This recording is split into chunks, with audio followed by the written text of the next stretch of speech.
Hi, this is Conrad Zimmerman of FistShark Marketing, here to remind you that you are not alone. There are other people out there who actually like this absurd podcast and support it with their contributions through Patreon. You can be one of them. One of us. Just visit patreon.com/FistShark or click the big Patreon button at FistShark.com. And thanks for listening.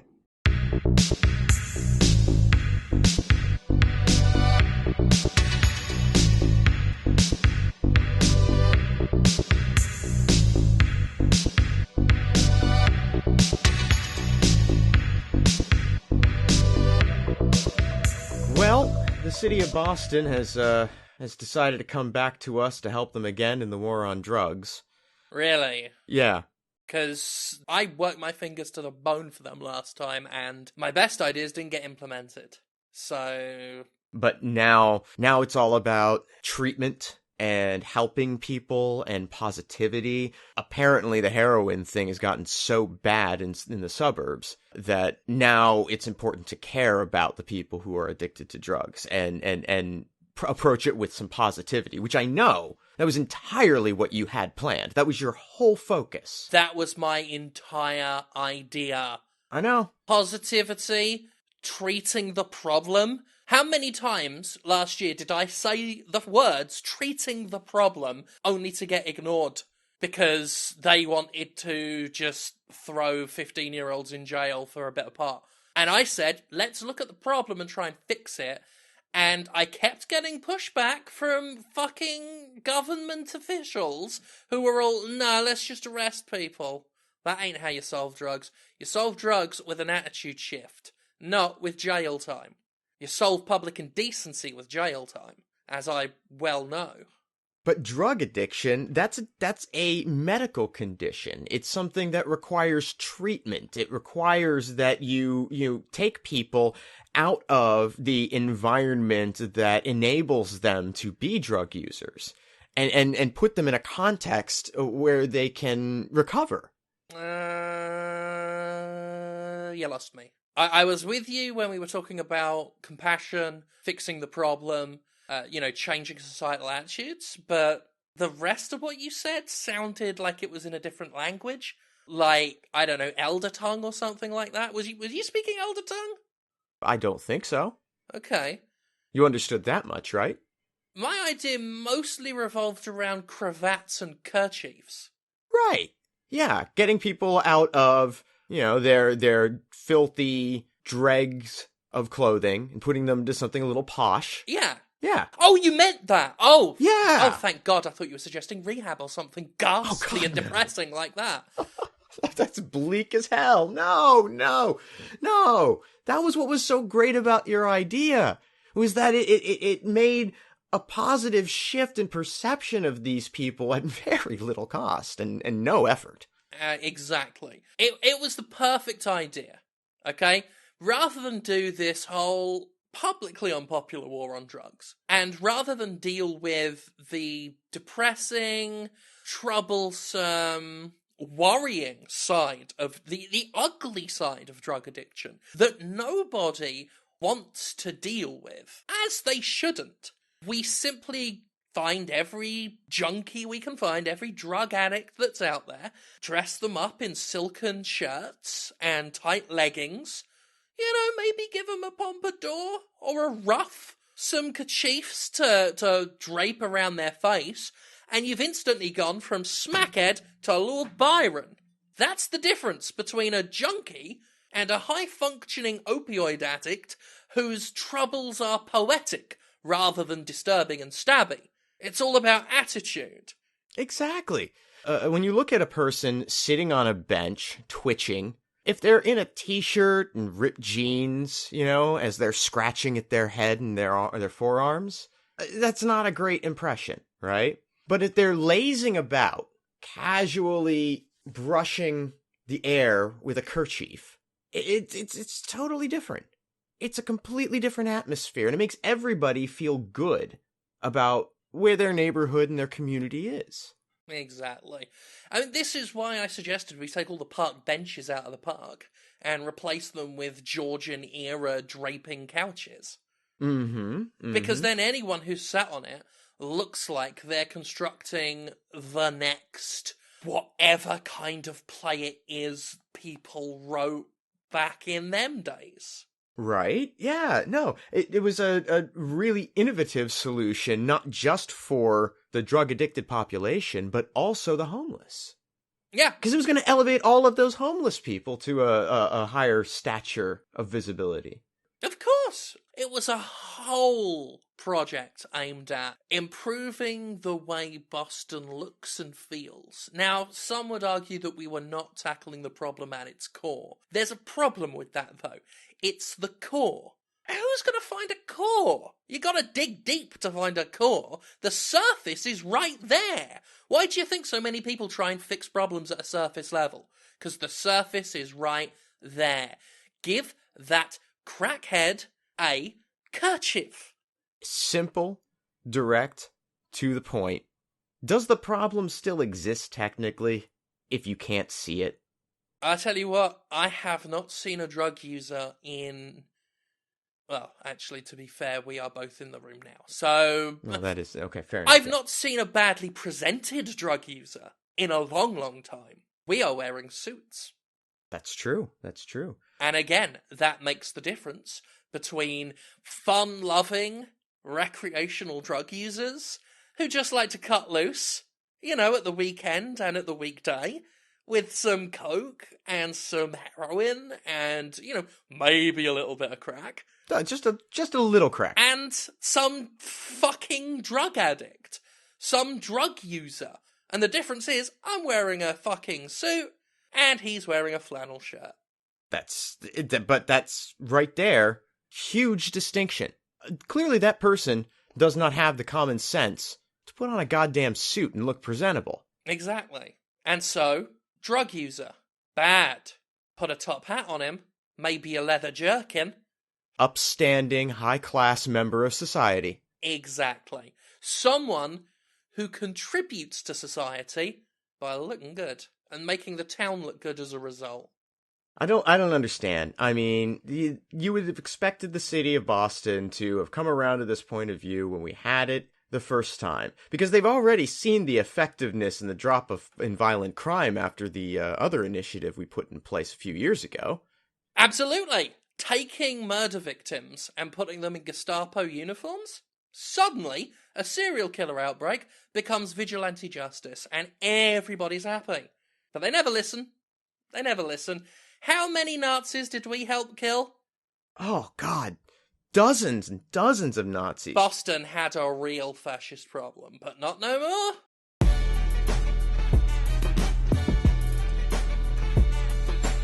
As much as I'm loath to admit it, I believe that we may have made an error. That can't be right. It's not right.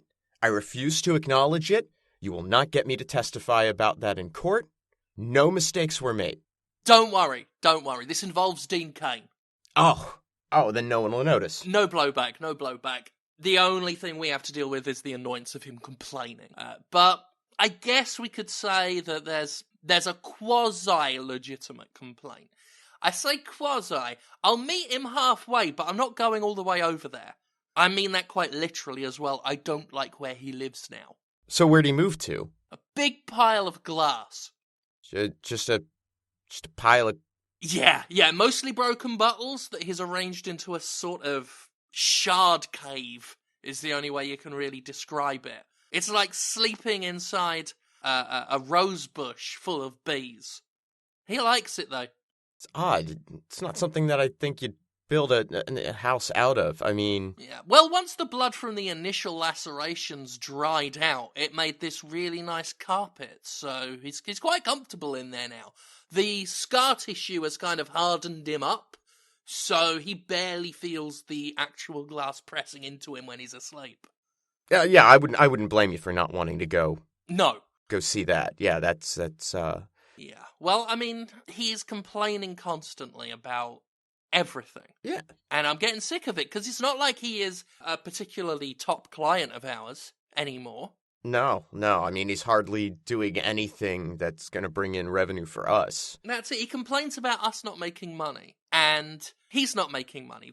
He's not working. Yeah. And we are trying to find him work. and no one wants to hire him. Oh, and then he blames us as if it's our responsibility to find him work, right? Right. Like that's our job. Like that's what we're supposed to be doing for him, is securing him contracts and an income. Yeah, well, I mean, I would say to that, people in glass houses shouldn't throw stones. I would say that, except he does live in a glass house, and children throw stones at it when he's in there. So it feels a bit bad taste to bring it up. Yeah, that is awkward. Then there was that time that swan fell on it. So what's he pissed off about then? I mean, it sounds like things are going great for him. Well, you know, he's still alive somehow, which every day is a blessing.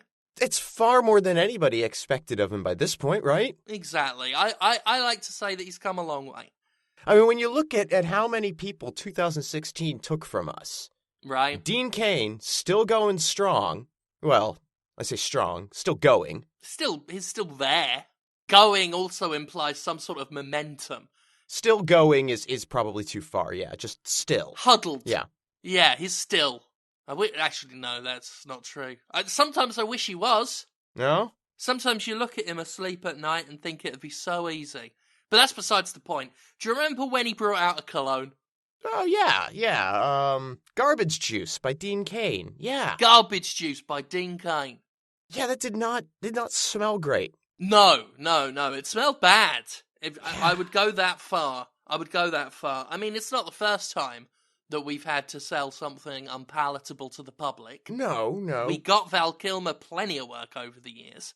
But this was particularly just ill-positioned, I thought, as a product. Yeah. It was to bad smells what zesty is to things that are good. Right. It was absolutely, we sold it. We sold out, as far as I'm aware. Yeah. It was oddly popular. I'm gonna go over and check where that sold. But before we do that, I've got to address some issues with it. Apparently, it was not a cologne. Wait, what? Yeah. Apparently, Garbage Juice by Dean Cain wasn't the hot new scent of 2017 that we assumed he thought it was going to be, even though it sold. It doesn't make any sense. I mean, he brought us bottles and bottles and bottles of garbage juice. Mm-hmm. And they were labeled Garbage Juice by Dean Cain. Yeah, they were in perfume spray bottles. But it turns out he stole those from a van, dumped the perfume out into the lake, and then filled it with some garbage juice he had. I tried to argue with him that he'd have made more money if he'd have just sold the stolen perfume. Then he got angry and kicked the leg on my desk. No, yeah, I think you're right. Much higher profit margin, no labor cost, really, beyond the initial theft. Yeah.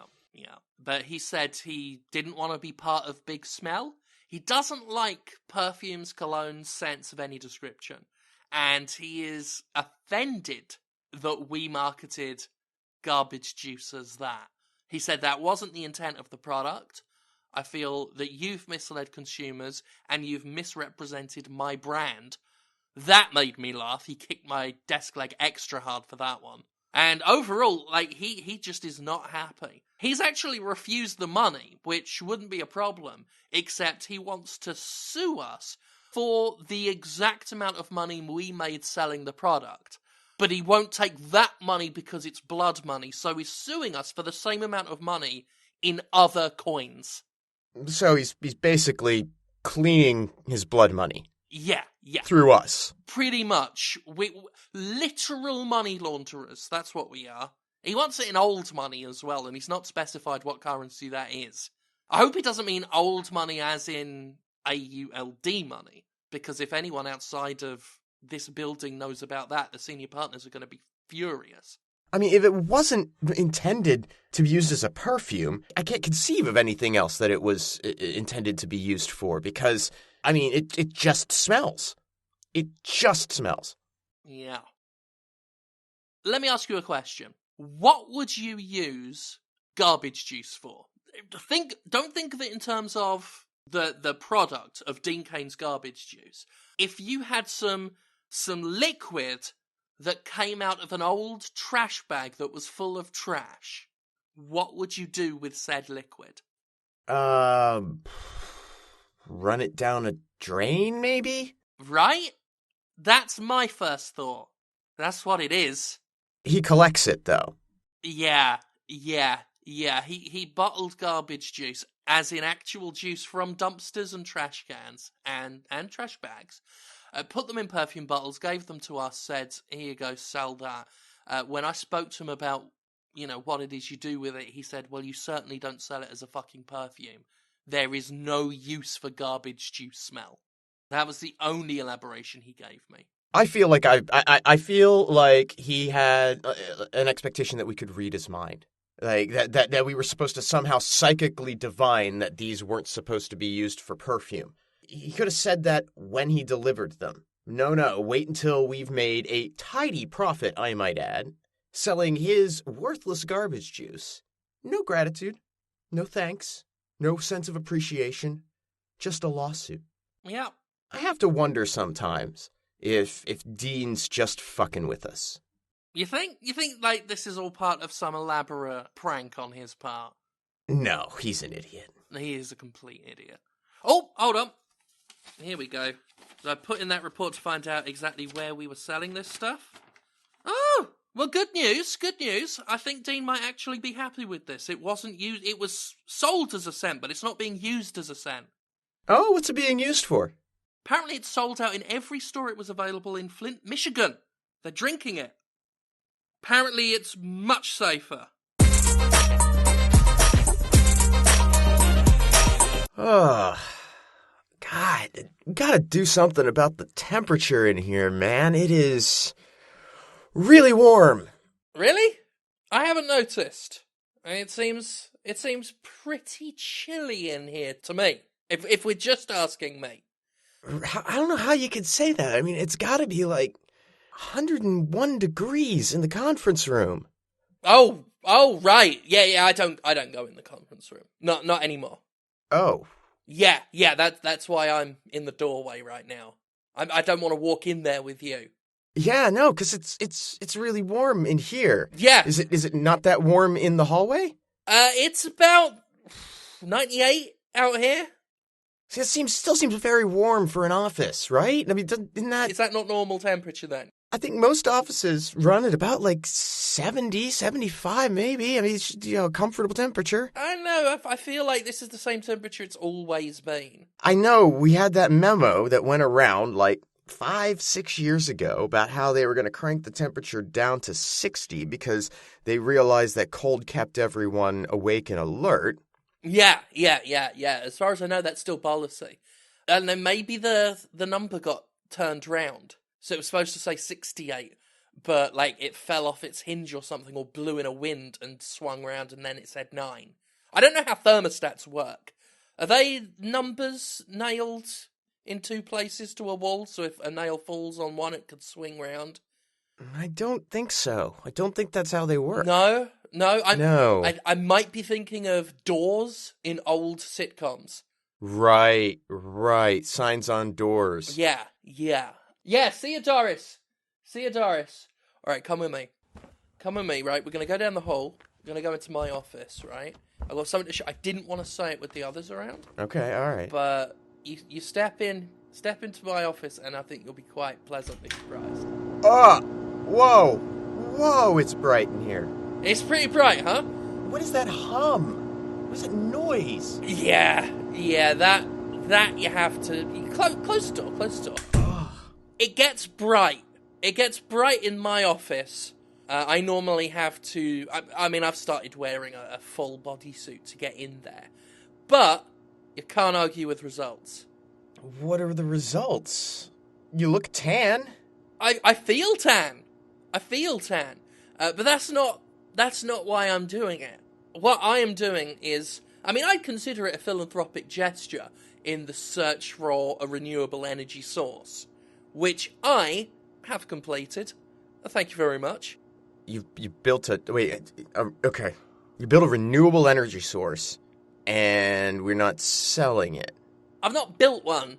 I borrowed one. I'll level with you. I've harnessed just a portion, a safe portion of the sun.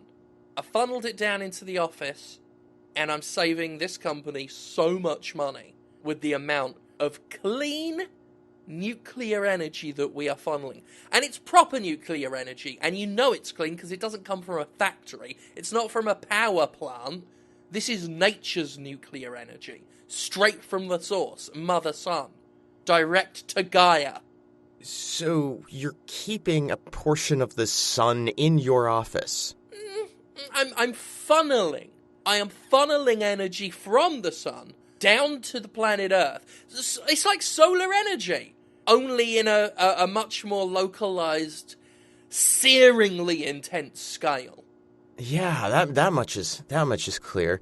Well, that's great. I mean, the senior partners must be thrilled with the energy savings. That, you know, I mean, if this is powering everything in the building at this point, that's at least got to be a benefit in our favor. What do you mean? They love to save money. Any opportunity they can get to save money. Well, they don't know about this yet. I'm using this to power my coffee machine. Come again? My Keurig, my personal Keurig that I bring in from home because I don't trust what the other workers do to the one in the break room. I brought that in, as you know, a while ago. And would you believe it, my conscience kicked in and I said, I cannot use company energy to power my own personal Keurig. That's selfish. Instead, I'm going to get some wires and then I'm going to funnel energy from the sun into my office to get myself my French vanilla in the morning. And you think that sort of works out, like that balances out? Well, one immediate benefit is that I no longer have to wait for the water to get hot in the machine before it starts making coffee, because it's already boiling. So that has saved me time in the morning. You add those minutes up. Over time, you get an extra hour's production. I mean, that's what, like 60 days, 2 months? An hour for free over the course of 2 months. Add that up to 10 years, and you get a bigger number than that. Let me ask you a question. Uh-huh. How much time do you spend scratching at your skin? Because it looks a little flaky. Oh, yeah. Well, okay, this is where the real value prospect comes in. Because, yes, I did spend that extra minute a day. And then more minutes per capita. NASDAQ. Scratching my skin. But it sloughs off naturally now, so I don't have to worry about it. So it's just like you molt? Yeah, which saves me money on other things. I mean, I don't need moisturizers anymore. I don't need, you know how me, I like a light foundation on my face. I don't need that anymore. I mean, my face literally has no foundation upon which to put foundation on. Mm-hmm. Feel the softness. I don't need any lotions anymore. No moisturizers here. Like, press my skin and you just, I mean, look at that. They could use me to take fingerprints at crime scenes. Yeah, it just sinks right in. Unsettlingly so. And sticky. Sticking to my fingers. That's, That'll dry in a matter of seconds. In fact, it should be powdered by now. Yeah, look at that. Yep, okay. I mean, you don't think that there might be some long-term problems then with this? Because, I mean, yeah, I could see definitely the energy savings on your Keurig. Yeah. The savings speak for themselves. I mean, it is really warm in here, though. Yeah, I mean, the whole building's warm, which is great for winter. Right. I mean, when you bring up long-term side effects, the one drawback I can see in this is that when the senior partners realise how much they've been spending keeping the air conditioning cranked up to as high as possible, just to make it survivable in here, then they're probably not going to see the same kind of value prospect I did when I started wiring this whole thing up. That's the thing about this, is that, I mean, it's over 100 degrees in the building right now. Yeah. Think about it, though. Actually, no, don't think about it, because that would lead you to the opposite of where I want you. Right, okay. Yeah, let me rescind when I said think about it, because I thought I would have had a point. Right. And then immediately after I said think about it, I realised I didn't. So let's retract that respectfully. Let's take that off the table, and instead I offer you a don't worry about it. It's just there's snow on the ground outside. Like, we've been in a freeze for weeks, but I have to wear a t-shirt to work. Think how much money you're saving on the wear and tear of your coat. But I'm going through undershirts at a record pace. Like, look, I've soaked through another one just in the conversation. Yeah. You might want to change. I don't have to anymore. You notice me, shirt dry as a bone. Albeit, I have to peel it off my torso. But, yeah, my sweat glands, they clogged up, I want to say about 3 days ago. That's not been an issue for you? Not really, because the water inside, I'm assuming, is acting as a sort of natural coolant, rather than being wasted through the pores. Right. I think so. Sometimes I feel like water that is inside my body is bubbling. So what you're saying is that it's not just supplying your Keurig with energy, it's supplying you with energy as well. It's getting your blood boiling, so to speak. It's getting you, that's not a metaphor, is it? Your blood really is boiling in there. Yeah. When you say energy, I've got to confess that I feel the opposite of that word. Drained? Yeah. A little bit? Yeah. A little exhausted? Yeah, there goes another fingernail. Oh, you know what would probably pick you up? Cup of coffee.